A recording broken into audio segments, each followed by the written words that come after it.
In the meantime, the private sector organization of Jamaica, PSOJ, is this evening insisting that its initiative to craft an overall plan to deal with the country's crime problem is different from previous attempts.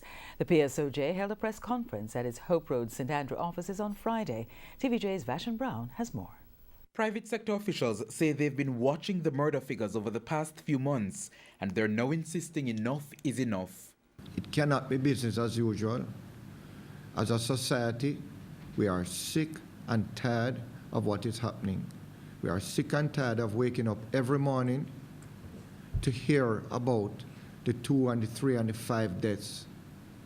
It must stop. Earlier this week, the private sector organization of Jamaica, PSOJ, said it will be taking a bigger role in helping to craft a crime plan by organizing a summit on public order and crime set for February 15 and 16.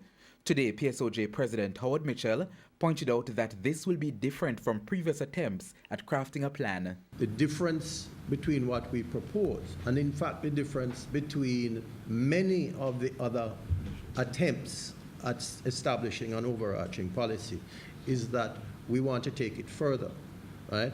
We want to hold people accountable. We want to set performance, key performance indicators, as Mr. Watson said, and to report back to the public on the execution of these key performance indicators.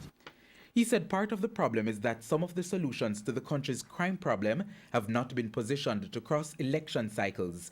In fact, he noted that in 1993, then Prime Minister P.J. Patterson had established a task force on crime.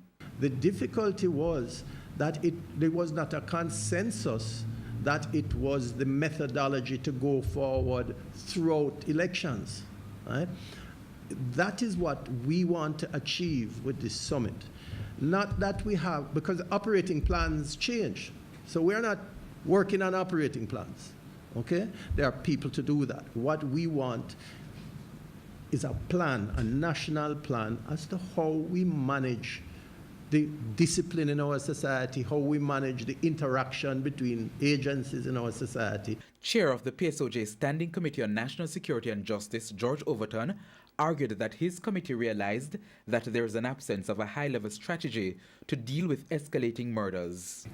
What has happened over many, many years is that we have come with different tactical initiatives, but we have not had a focused target that everyone in the country can galvanize themselves around. We hope at the end of this that we will have a plan that will take us beyond the next election.